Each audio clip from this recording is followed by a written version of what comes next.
Hey, welcome to FunNGun. Got a pretty cool gun here on the table for you today. This is my Mac 9DS comp with some work done to it. But before we get into that, I'm going to go ahead and say a big thanks to Sealy Optics for making me an affiliate of their brand. If you're looking for a good red dot sight that's not going to break the bank, you can go ahead and use the link in my description below to their website and then use code FunNGun at checkout to get 10% off everything on their website. That also helps out the channel. So let's go ahead and get into this here. We're going to go ahead and start off by locking open the gun here. Show you there is nothing in the chamber there, nothing in the magazine. This gun is safe. And the first thing we're going to go ahead and talk about is the biggest thing that we changed, and that is going to be the aluminum grip here from Black Mountain Firearms. Now, I will say, if you look that website up, or that company up in general, the website no longer opens because I believe they are out of business. But that being said, if you still would like to pick one of these grips up at the time of making this video, you can actually still find them on eBay. They're not going to be listed as Black Mountain Firearms, but that is exactly what they are. There's just a seller on there that has them, and they are roughly 270 M&Ms. So you can pick those up from them. That is before tax. So really good deal, because usually you're going to have to pay 500 or 600 M&Ms for a grip made by any other company for a 2011 here, and that is aluminum grips at least, and heck, even most of the plastic grips are around in that price, or at least 300 M&Ms. So this is a really good deal on this particular grip, and I gotta say, it's a really nice grip for what you're getting, and that actually come with the magazine release as well. We'll get more of that in a second. So let's go ahead and talk about what I had to do to fit this grip to this gun. And really the only thing I had to do here is where the little stud slides through right here. They have the little loop on the bottom of the actual frame right there. And when you would go to put it in, it would not line up. So I had to take a small round file, go ahead and open the hole up a little bit so that stud would slip through, and you can go ahead and put your 2 screws in. Okay, something really important that I almost forgot to put in the video. I was talking about how the only thing you had to do to make this grip fit onto this frame was open up the hole in the loop on the bottom of the frame there so your stud would fit and you could put your screws in. And that is the case to get this grip onto the frame, but there actually is some more stuff you got to do to make it work properly with this grip onto this frame. So let's go ahead and get into that real quick here. So as you can see there, the magazine drops free from this frame and the grip the way it is set up here. And what I had to do to make that work was I had to go in here and sand a little bit on the inside of the frame right here to open it up around the edges and everything on the back side. And then we went to the front side and there was a little lip right here. I went ahead and just took that down a little bit, and I'll try to insert some picture off to the side where you can see that a little bit better what I'm talking about. And what was going on before was when you'd insert the magazine, it was pinching this part of the mag, and you could just tap the top of it with the magazine button pressed and it would fall out. But other than that, it would not come out on its own. So what I did was just slowly remove a little bit of material on the front and the back of that until I got it to drop. I also knocked the edges down around the inside right there just to go ahead and help with that, just to be sure that wasn't what it was. Check the grip screws, that wasn't what it was. It was definitely the front and the back there. So figured I better go ahead and mention that, because if you do pick one of these grips up, you're going to have to be comfortable with doing a little bit of work onto the frame itself to make it work properly with your magazine. So let's go ahead and head back to the main video now. Now, it's not going to be a perfect fit. You are going to have a little edge right here. You got a little bit of a gap around the brim right there, and you got a little edge right there. But none of that really matters. This is just more cosmetic. And if I ever have it Cerakoted, I'll probably go ahead and blend all those parts in. So grip fits on there nicely. We'll get more into that in a second, but we'll go ahead and talk about the Magwell here, because this is the factory Mac 9DS Magwell. Now, that did require quite a bit of fitting. And to get that to work here, you got this little lip on the grip, and you got this little edge right here, and that corresponds to another lip on the inside of the Magwell that hangs over the top of that. And what I had to do on the inside there is take a Dremel tool and grind off a little bit of material on both sides, because it did not actually fit the contour of the one on the new grip here. So not a big deal, had to do that. And then once I got to the point where I could get it almost over the back strap right there, I took a rubber hammer and just went ahead and tapped it on over the edge there and self-fit it to the back of the grip. And once we got it on there, the holes did not line up properly. So had to go back and use the same round file that we used up here to go ahead and kind of oval the hole out a little bit, and then got it close, drove the pin on through to go ahead and give that a nice friction fit as well. And that now fits perfectly fine, and you don't have really any movement in the Magwell there. Now, like I said, the Magwell does fit. It's not going to be a perfect fit. You do have a little bit of ledge if you're dragging up from the inside, which is not a big deal because you're going to be putting the magazine in, obviously, from the outside. So that is something that I figured I'd mention there. Everything else lines up just fine, works just fine. And I will say I might end up putting a different Magwell on there just based off the fact you get a little bit of a gap around the outside because of how much smaller this grip is than the factory grip. And if that tells you anything, there is quite a bit of gap there, and we'll get more of that in a second when we're talking about how the grip feels in the hand. So Magwell works. You just got to do a little bit of work on it. That's going to bring us up to the grip safety. The mainspring housing and the bottom of the grip safety right here, it did function before, but it did drag. So what I did was on the bottom of the grip safety and the top of the mainspring housing, I just went ahead and polished that so it's nice and smooth.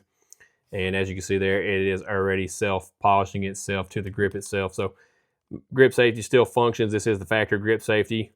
After watching Skip's video and him talking about the grips that have the built-in grip safety delete not fitting properly with the little ears on the top here, I just went ahead and left the grip safety in there. Would have preferred to get rid of it, but I mean, the way this grip fits my hand and everything, it just makes that grip safety not that big of a deal. Now, I will say that this grip being contoured and being smaller, it does make the grip safety feel like it's sticking out farther, because I guess it technically is, because the factory grip here is a lot larger in diameter and a lot more broad in the front right here, which is something I like about this better because I don't have the largest hands. And then I've mentioned in the past that I've broken this finger before. So when you got real broad front straps like that, my finger doesn't want to wrap around them quite as comfortably.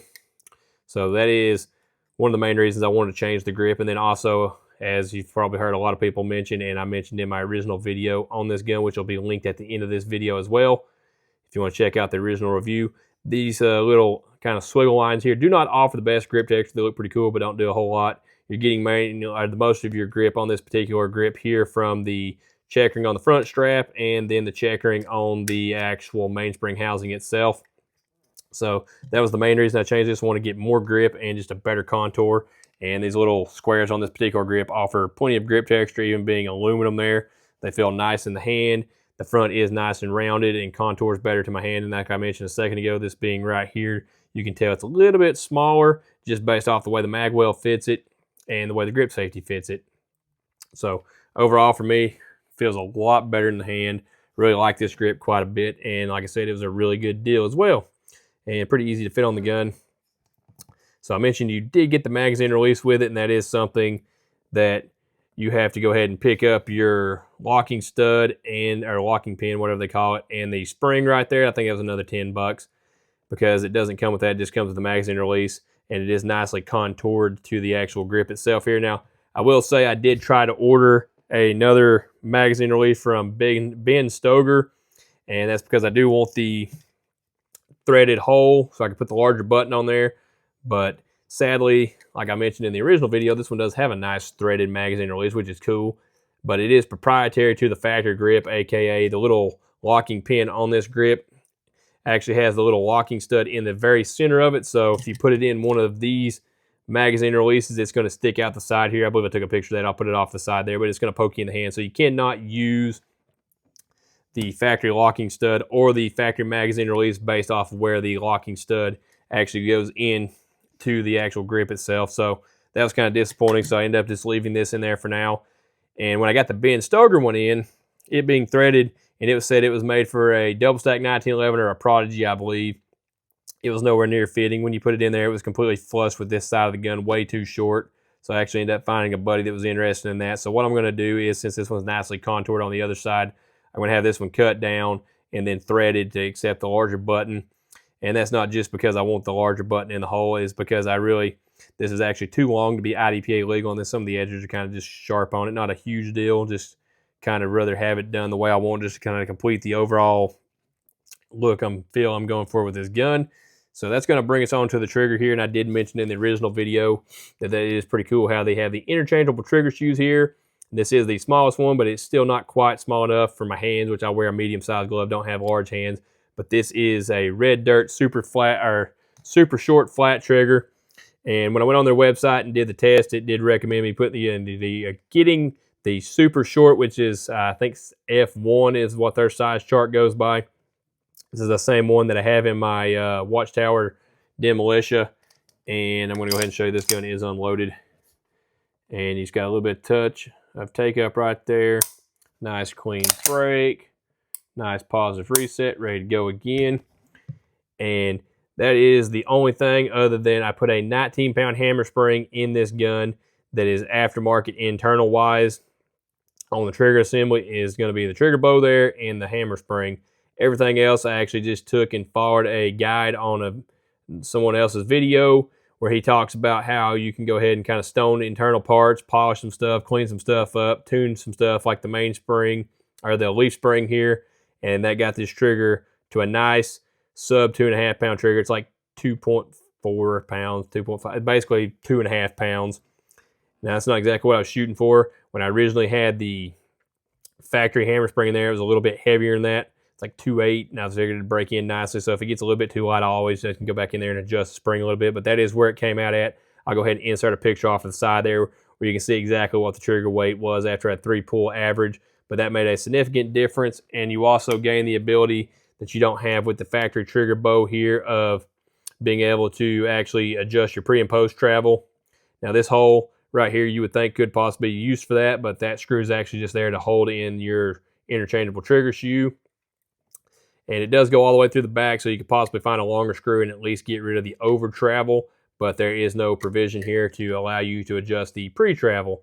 And that is something you can modify. You can cut a notch there and make it where you can bend it and adjust that, or drill a hole, put a set screw. But either way, it to me is a lot easier to go ahead and just drop a red dirt trigger in there that fits my finger better anyways.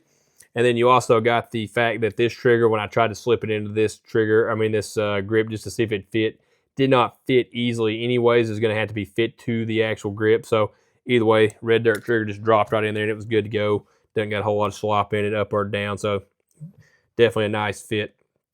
So that added a little bit. I think that was like 75 or so M&Ms. Okay, so that covers basically everything there. And then, like I said, I did follow that guide, and I went ahead and stoned the side of the hammer, did away with all the high spots in it. I stoned the sides of the sear, and just basically everything in there, just cleaned up everything, polished everything a little bit. Didn't get too carried away with it. Did not want to change any of the angles of the surfaces because I don't have the correct tools to do that. But that did make the trigger way better all around. So that's going to bring us into the top of the gun here, and that is where we made the biggest difference in actual stuff we did here. And it does have a 9-pound recoil spring in it, and this gun is just absolutely crazy smooth versus what it was from the factory. And what we used to do that is going to be some cheap toothpaste here with a little bit of gun oil, and we actually went ahead and used that instead of using lapping compound because I didn't feel like going and buying some. And I seen a video where the guy said you could use toothpaste, which is a really, really light sandpaper anyways. So you go ahead, take the gun apart, and you're going to clean all the oil off, which I did, just clean everything out real good. Put some toothpaste on it, put a little bit of oil on it, and you're just going to sit there and work it back and forth. And what that's going to do is it's going to break in your slide rails. It's not going to take off just a ton. And what it does is it knocks off the high spots. So I didn't want to go in there and just polish everything because then I'm going to end up with a nice sloppy frame fit and everything. I just wanted it to be smooth. So that's what I did. And I will say that pretty much just breaks the gun in. You got a little bit of slide to frame wobble there. Not a big deal, but that is something I've already spoken to a gunsmith about. I might end up having him tighten that up just to kind of overall finish the complete package here. And on top of that, I'm still considering have this ported. And then I'm thinking about doing a custom Cerakote package on that. So if I end up doing all this stuff to it, there will be another video at the end of this video. It'll be kind of a part 2 showing where this gun is at. Now, if that video is not there yet, that just means I haven't done it yet or I'm not doing it. So just look at the end of the video there and you can see if I did anything else to this gun, I'll go ahead and, like I said, put it there. And then I guess the hardest thing I've done or did to the entire gun, and probably the most noticeable difference was I put a marvel cut on the bottom of the slide where the actual, I'm going to put a picture off the side. I'm not going to sit here and take this apart because it'll piss YouTube off, but where the disconnector interacts with the front side of the breech face, I sat there and I took a file. There's videos on how to do that as well. Now, that's something you don't want to get into it if you're not comfortable working on guns because that is definitely something you don't want to screw up. But, it was pretty easy. It just took a long time. Did not do it with any kind of power tools. I sat there with a file and just worked it down, kept putting the slide back on there, see if I got the results I was looking for. And you're just basically looking to make a ramp in the front side of the breech face on the bottom side, the same width or roughly the same width of the plunger. So when your slide is coming back forward, it does not hang up on that plunger. More or less, it's going to allow for the, let's say, This is your plunger. This is the factory engagement. It's going to hit it and then have to pop under it. So if you cut it into a ramp, it's going to hit it. Like I say, let's say hit it, and it's going to slide up. So it's going to make it just nice and smooth.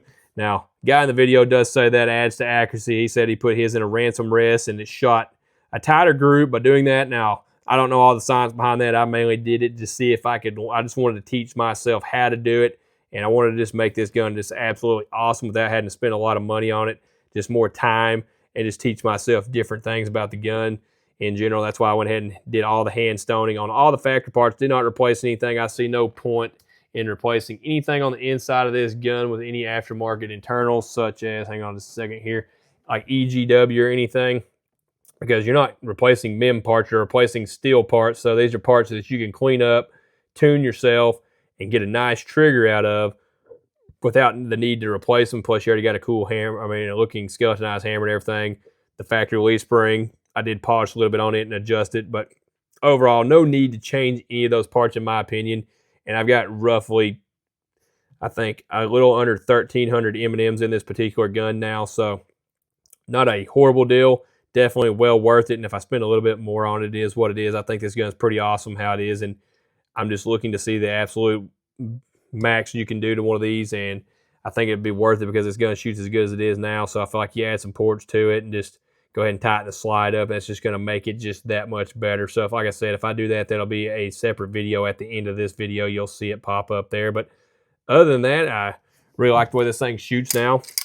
It definitely has a nice weight to it with the aluminum grip on it. Everything's nice and smooth. It fits my hand better, so it makes the recoil a little bit easier to control because I can get a better grip on it. It's not sliding around in my hands quite as much with the better grip texture here. The better trigger obviously helps there. The trigger shoe fitting my finger makes it where I can run the trigger a lot faster and not kind of get trigger freeze with my finger trying to go farther forward to reset. So overall, all the modifications I've done to this so far, just the work I've done to it, have been worth it. Made the gun just that much better, and that's all I had for today. Okay, if you made it this far, I just want to say thanks for watching. Don't forget to like, comment, and share. If you're looking for more FunNGun right now, you can click one of the 2 recommended videos there. If you're looking for more FunNGun later, you can go ahead and click that there subscribe button. I sure would appreciate it.